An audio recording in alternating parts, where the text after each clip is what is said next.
c'est après avoir peinturé la chambre en blanc. Il me reste à ramener les autres jouets qui sont chez ma mère. C'est pas encore fini, c'est juste comme pour montrer de quoi ça a l'air après. Mais il y a encore beaucoup de choses à faire.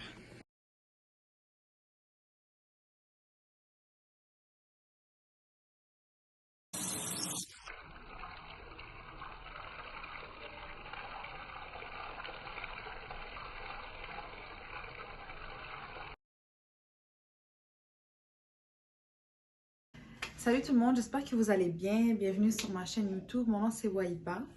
Donc aujourd'hui, j'ai voulu faire une vidéo pour répondre aux questions qui m'ont été posées et aussi donner plus d'informations sur la première vidéo que j'ai pas pu donner. Donc on y va. Est-ce que c'était dans mes plans de tomber enceinte? Donc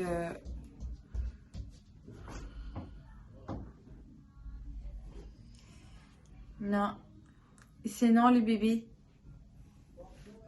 Donc la réponse c'est que moi dans le fond je suis rendue à...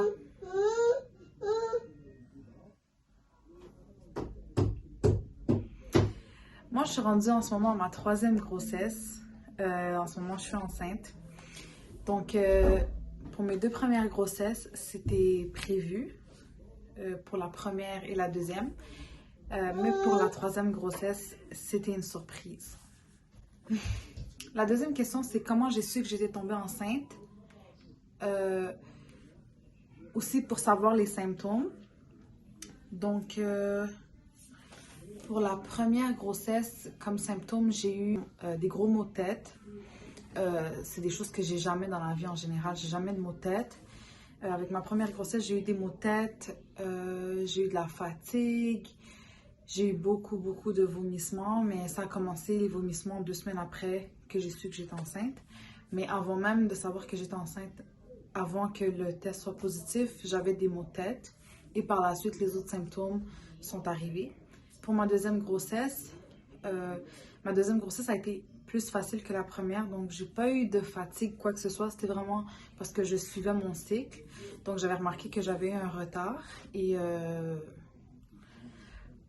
dans le fond, mes symptômes pour ma deuxième grossesse, c'était vraiment de la fatigue et je dormais beaucoup. Après ça a commencé à être à manger beaucoup.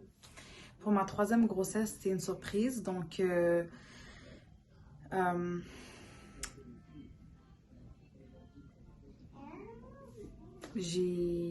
en plus, donc pour ma 3e grossesse, j'avais l'application Flow que j'utilisais pour traquer mes menstruations à chaque mois. Et j'avais remarqué que j'avais aussi un retard.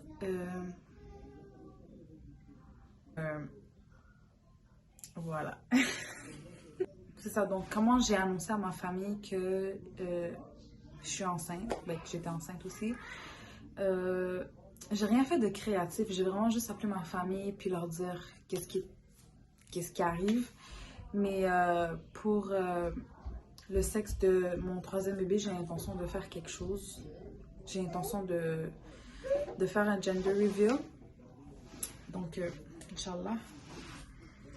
On m'a demandé si j'avais des trucs pour tomber enceinte. Honnêtement, chut. Non. Sinon, mon amour. Sinon, non. On m'a demandé si j'avais des trucs pour tomber enceinte. Donc, j'avais quelques trucs à donner, mais c'est pas des trucs qui sont à 100% qui vont faire que vous allez tomber enceinte, ou c'est pas des choses qui sont à 100% la raison pour laquelle vous ne tombez pas enceinte. Donc, c'est vraiment, pour avoir de meilleures réponses, il faut vraiment aller consulter avec un médecin. Donc, je sais qu'il y a des choses qu'il faut éviter de faire lorsqu'on essaie de vouloir tomber enceinte. C'est le surménage, trop travailler, trop de stress.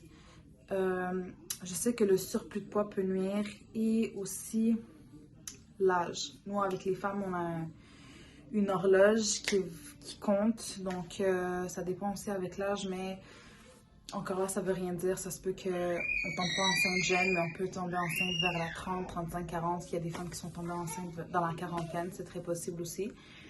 Mais encore là, ça dépend de chaque personne. Et je sais qu'il y a quelque chose qui serait bien de commencer à consommer avant de tomber enceinte. Ça, c'est si vous songez tomber enceinte, ce serait de prendre des vitamines comme Centrum, prénatale ou maternelle. L'autre question, c'est quoi faire lorsqu'on apprend qu'on est enceinte. Donc, quand on est enceinte, on doit appeler un médecin pour faire un suivi. On doit consommer de l'acide folique, les vitamines prénatales et vous devez enregistrer votre enfant qui n'est pas encore né. Donc, pendant le début de votre grossesse, vous devez aller sur le site de Place 0,5 ans et enregistrer votre enfant pour la garderie parce que des fois, moi, en tout cas, ma première fille, elle n'a jamais eu la chance d'aller dans une garderie subventionnée parce qu'il n'y avait jamais de place et il y a une file d'attente pour ça. Donc, on conseille les mamans enceintes dès le début d'aller enregistrer leur enfant pour lorsque le bébé va naître, ben, il y aura une chance d'aller à la garderie subventionnée. Une autre question que j'ai eue, c'est quoi faire avant l'arrivée du bébé. Donc, pour se préparer pour l'arrivée de notre bébé, il faut laver tous les vêtements qu'on a achetés pour le bébé, enlever les étiquettes, les laver, les plier, les mettre à leur place, préparer son sac d'hôpital. Il faut préparer la chambre du bébé, faire le ménage au complet de la maison et aussi, il faut aussi prévoir de faire l'épicerie avant. Comme ça, ben, une fois que le bébé va être à la maison, vous allez pouvoir passer du temps avec lui sans devoir le faire sortir les premiers temps. Et ni chercher à qui va garder le bébé. Je sais pas, ça dépend de vous, si vous avez quelqu'un qui pourra garder le bébé ou non. Des choses à ne pas faire avec le bébé. Donc, une des choses qui ne serait à ne pas faire, ce serait de laisser un bébé nouveau-né dormir sur le dos, en sachant que les bébés nouveau-nés ne savent pas encore se tourner sur le côté. Il faut faire attention parce que des fois, les bébés peuvent régurgiter après avoir bu le biberon. Et s'ils vomissent et eux, pendant qu'ils sont sur le dos, ça pourrait faire en sorte que le vomi reste coincé dans leur gorge ou dans leur bouche. Et ça peut faire des dégâts. Il faut préférablement faire dormir le bébé sur le côté, un jour sur la gauche, un jour sur la droite pour éviter aussi la tête plate. Et moi, ce que je conseille, ce serait de faire dormir le bébé dans un berceau ou dans son lit avec vous dans la chambre juste les premiers temps parce que vu que le bébé, quand il pleure, quand il est nouveau-né, on n'entend pas trop sa voix. Je sais qu'il y en a qui vont mettre des caméras ou des trucs pour entendre le bébé de loin, là, des trucs de surveillance. Mais je conseille quand même de passer les premiers temps de nuit avec le bébé. C'est plus vigilant. Et surtout que le bébé va se réveiller à chaque 2 heures durant la nuit, donc ce serait plus pratique de l'avoir à côté de vous. Un autre conseil que j'aurais pour vous, c'est que à chaque fois que le bébé pleure, même si vous ne comprenez pas pourquoi le bébé est en train de pleurer, dites-vous que le bébé pleure toujours pour une raison. Donc, il faut vraiment éviter de perdre patience, s'énerver ou quoi que ce soit. Il faut toujours se poser les questions de pourquoi il pleure. C'est sûr que le bébé pleure pour une raison. Donc, toujours réfléchir, est-ce que c'est les coliques? Est-ce que c'est son ventre qui lui fait mal? Est-ce que il n'est pas bien positionné pour dormir? Est-ce qu'il a faim? Est-ce qu'il a soif? Donc, toujours vérifier ça et faites très attention parce que il y a beaucoup de bébés qui sont secoués dû à ces raisons-là parce qu'on comprend. Il y a plusieurs personnes qui ne comprennent pas pourquoi le bébé peut pleurer durant la nuit, pas de patience et il y a des accidents qui arrivent. Donc, vraiment faire attention avec ça. Donc, on m'a posé des questions à propos de l'allaitement. Et il y avait certaines personnes qui voulaient savoir c'est quoi qui pourrait arriver quand on allait, à quoi s'attendre exactement. Donc, c'est sûr que pendant que les femmes allaitent, ça peut que ce soit douloureux. Ben, dans le début, c'est sûr que ça va être douloureux. À la fin, ben, après, on va s'habituer après quelques temps. C'est juste que prendre note que pendant l'allaitement, ça se pourrait que vous n'ayez pas vos menstruations pendant plusieurs mois. Comme moi, je ne les avais pas eu pendant plusieurs mois. Ça ne veut pas dire que vous êtes enceinte. C'est un effet normal dû à l'allaitement. Et aussi, il faut faire attention durant cette période-là parce que c'est très facile de tomber enceinte tout de suite après avoir accouché. Donc, j'espère que cette vidéo vous aura plu. Donc, n'hésitez pas à me laisser un commentaire ou un like sur la vidéo. Aussi, abonnez-vous. Et vous pouvez m'envoyer des messages aussi en privé pour me demander des questions, me demander des suggestions de d'autres vidéos ou quoi que ce soit. Donc, ça va me faire plaisir. Et je vous souhaite une bonne journée. Au revoir.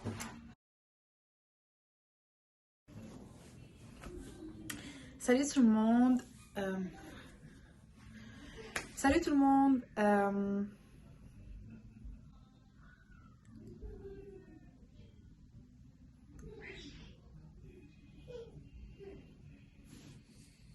Comment on fait une introduction? Comment je m'introduis? Ok. Bobby, tu me laisses un petit peu, tu me laisses 1 minute. Juste une petite. Tu me laisses, mon amour. Tu m'aimes plus, c'est ça, mon amour, tu m'aimes plus. T'écoutes plus, maman.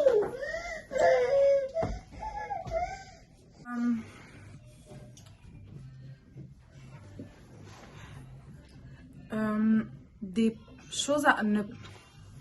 Des choses à ne pas faire avec le bébé.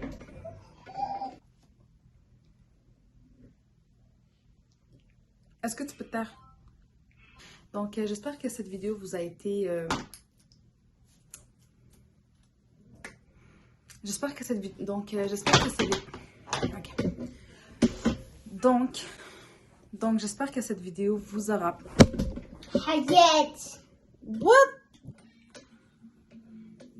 Oh my God. Donc, j'espère que cette vidéo vous aura plu.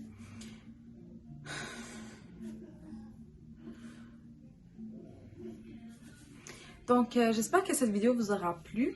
Donc, n'hésitez pas à me laisser des commentaires ou me dire ce que vous avez pensé ou m'envoyer des messages pour me poser d'autres questions si ça vous intéresse. Donc, je suis vraiment stressée. Ok. Ok. On y va, ok.